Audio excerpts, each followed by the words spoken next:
Hi, I'm Martin, part of the Blue Light Comms Hub.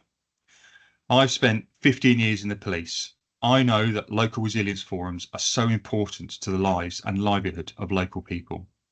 And you've got an ever-growing risk register: flooding, extreme weather, terrorism, and blackouts. And the government is not only asking you to do more with less, a cute phrase, but is specifically asking for a step change in the way we think about the safety and security of our nation. It's also asking you to engage with different groups and gather feedback on effectiveness. Are you? I don't mind asking the difficult questions. Are you getting the results, the cost per outcome, the engagement, the data? How many website visits did you get for your last local radio campaign? How much did it cost for that? I want you to think about more than just getting the message out. The government specifically asks for enhanced resilience across society, requiring a profound cultural and behavioural shift, and needs to be informed by robust social and behavioural science evidence. How are you going to make it robust to generate the evidence? How will you measure engagement, and engagement with whom?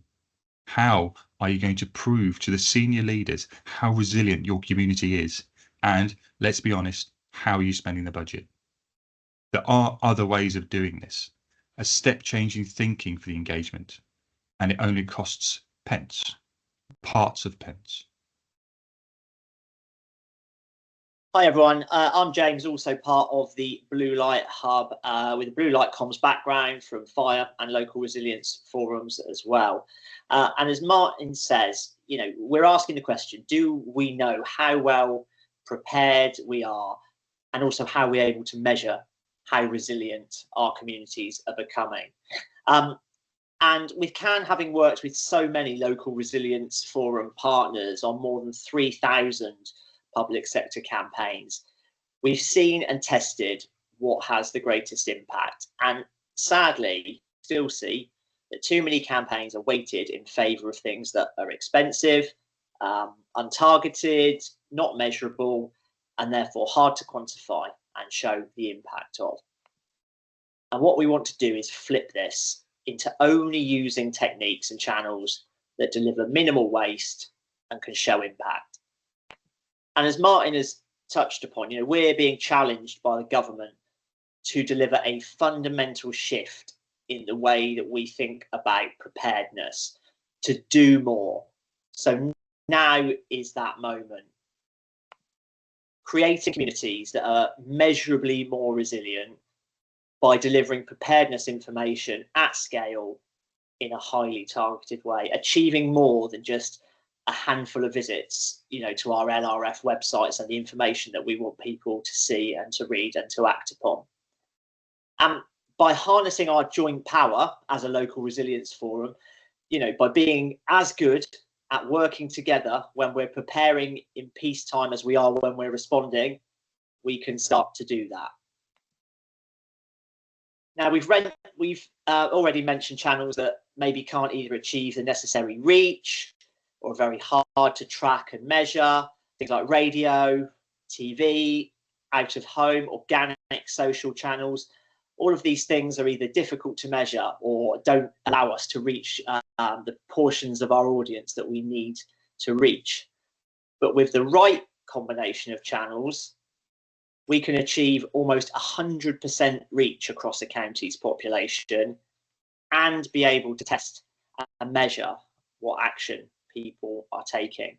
So what works? What works in terms of that channel combination and driving outcomes?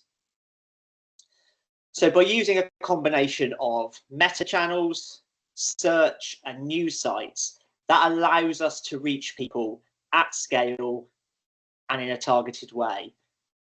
Your owned channels also allow us then to remarket to people visiting your websites, so large proportions of your populations. And to bridge that digital divide, a targeted use of direct mail allows us to reach those, that aren't online, and might not be able to see those messages online. And through these approaches, we can show and test what people are doing, and therefore start to measure how resilient our communities are. And just to share an example of a campaign, this took place in Surrey. This was targeted around domestic abuse and behaviours related to that. But what it shows is that this campaign used questions to test people's knowledge or confidence in dealing with a situation, then provided relevant advice based on their answer. So the interaction is the communication. And this approach can be easily applied to things like resilience preparation. Do you have bottled water and a torch in your cupboard? You know, questions like this. And we're able to then show and track the increasing resilience of our communities.